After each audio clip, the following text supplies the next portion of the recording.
My dear students, आज के इस वीडियो लेक्चर में आपका स्वागत है। और मैं आज आपके लिए कक्षा 10 के पोइट्री का पोएम नंबर 2 देखें, द सम ऑफ लाइफ। यहाँ पर पी साइलेंट है, इसको पढ़ेंगे सम ऑफ लाइफ। जीवन का मकसद, जीवन का भजन, जीवन का उद्देश्य, ये इस टाइटल का हिंदी होगा। इस पोएम को लिखने वाले हैं H.W. लॉन्गफेलो। इनका पूरा नाम है हेनरी वर्ड्सवर्थ लॉन्गफेलो। इनका जन्म 1807 में हुआ था और 1882 में इनका मृत्यु हो गया था। यह एक अमेरिकन पोएट हैं और यह पूरी दुनिया में प्रसिद्ध हैं। यह एक टीचर थे। आगे देखें, इस पोएम को पढ़ाने से पहले मैं इस पोएम का आपको समरी बता देता हूँ कि यह एक इंस्पायरिंग पोएम है, प्रेरणादायक कविता है।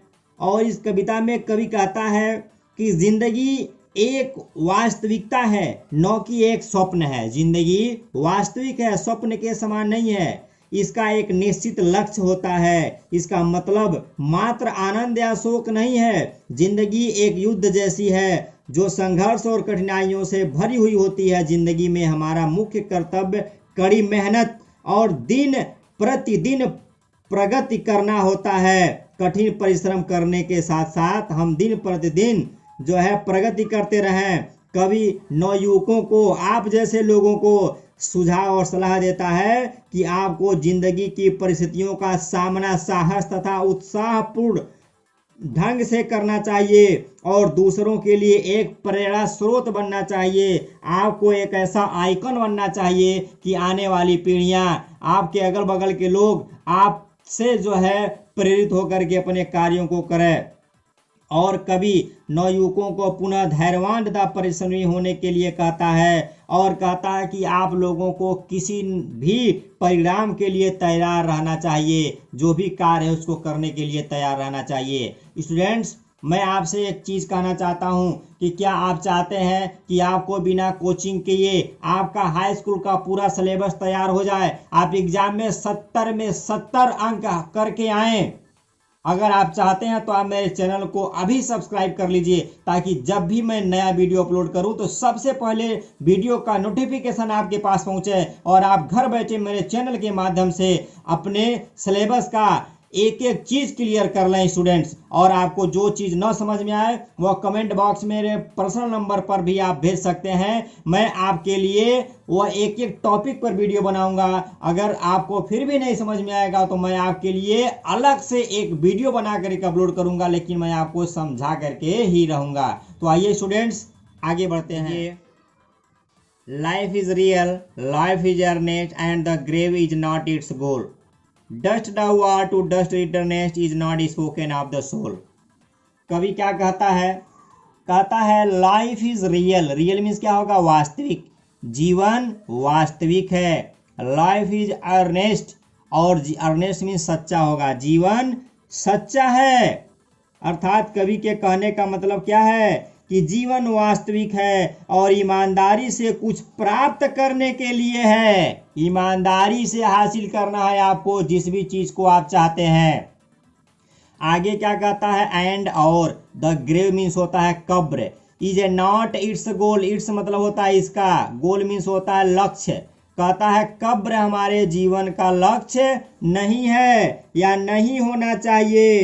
अर्थात कवि के कहने का तात्पर्य है कि जीवन का उद्देश्य मात्र कब्र में जाना नहीं है। अगर हम पैदा हुए हैं तो मरेंगे, ये तो क्लियर है, फिक्स है कि no one can change, no one can escape himself from the hands of death. कोई भी इंसान अपने आप को मृत्यु के हाथों से नहीं बचा सकता है। तो हमारे जिंदगी का एम, लक्ष्य, गोल, डेस्टिनेशन मौत नहीं होना चाहिए, कुछ और होना चाहिए स्टूडेंट्स। की जब हम इस दुनिया से जाएं तो जाने के बाद लोग हमें हमारे कर्मों से याद करते रहें। आगे देखिए क्या कहता है? डस्ट thou art, आप मिट्टी के बने हैं। डस्ट मीन्स धूल होता है। टू डस्ट, और मिट्टी में रिटर्नेस्ट वापस चले जाएंगे। दाव का मतलब आप होगा।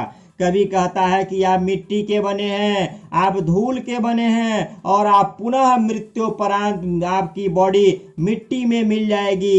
Is not spoken of the soul. Soul means आत्मा, स्पोकन कहा गया है, नॉट मीन्स नहीं। कवि कहता है ऐसा आत्मा के बारे में नहीं कहा गया है कि मरने के बाद मिट्टी में चली जाएगी। मरने के बाद क्या मिट्टी में जाएगी?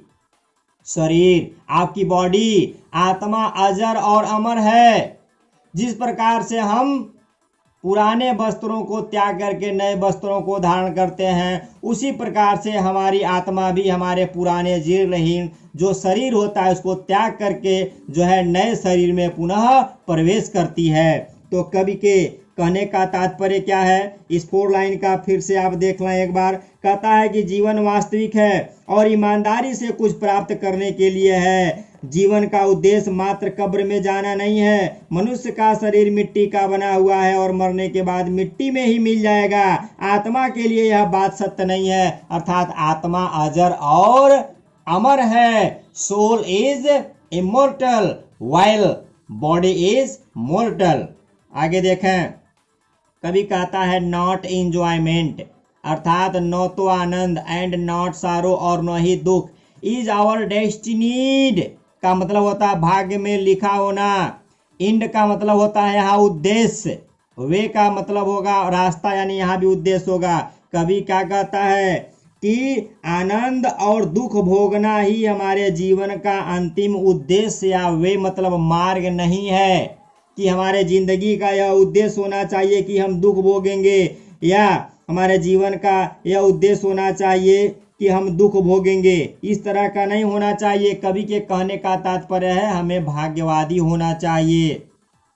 आगे देखें, कवि कहता है बट टू एक्ट, लेकिन ऐसा कार्य करना चाहिए, दैट मीन्स की ईच टुमारो, प्रत्येक आने वाले कल में, जो आने वाला दिन है, आने वाला समय है, फाइंड्स अस, अपने आप को पाए फार्दर और आगे, देन टुडे, आज की अपेक्षा आने वाले कल में हम अपने आप को और आगे पाएं। जिस भी हम काम को कर रहे हैं उस काम में हम जहां आज हैं, जब कल आए तो हम अपने आप को और आगे पाएं। जैसे आप स्टूडेंट्स हैं, आज आप देखिए आपका कितना सिलेबस तैयार है, कितना आपने पढ़ा है, आप आज कहाँ हैं। जब कल आए तो पुनः आप मूल्यांकन कीजिए कि मैंने कितना आगे बढ़ा, मैंने कितना तैयार किया। स्टूडेंट, धरती का कोई इंसान अगर इस चीज को करता है तो आने वाले दिनों में वह निश्चित ही सफल रहेगा, क्योंकि वह अपने कमियों को जान जाएगा। तो आपको भी प्रत्येक दिन सुबह में जब आप जगें तो आप यह सोचें कि हम कल क्या किए थे, कहाँ तक पहुँचे थे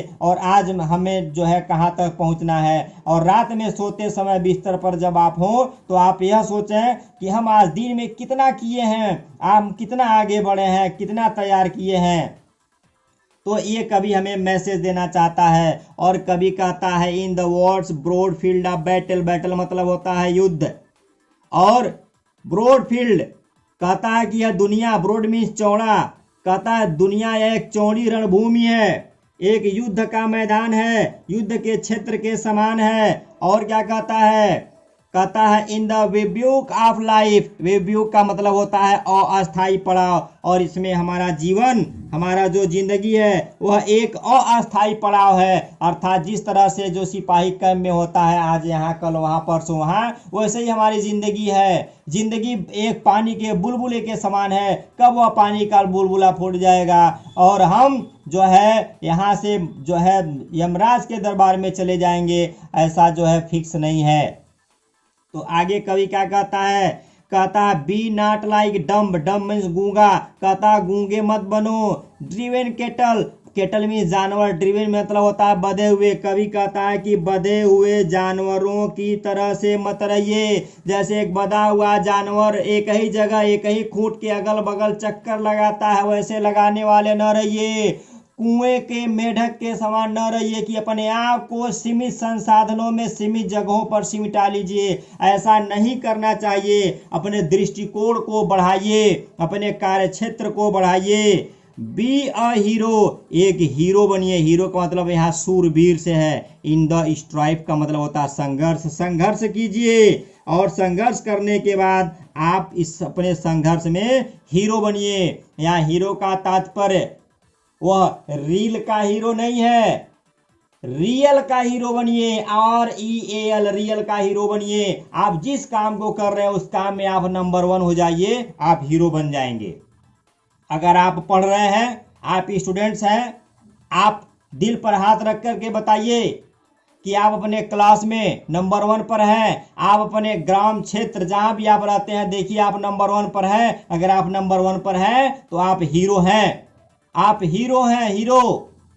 यह कवि कहता है कि हम जिस काम को करें उस काम में हीरो रहें। आगे कवि कहता है लेट अस देन, इस प्रकार से तब बी अप एंड डूइंग, कहता है उठ जाइए।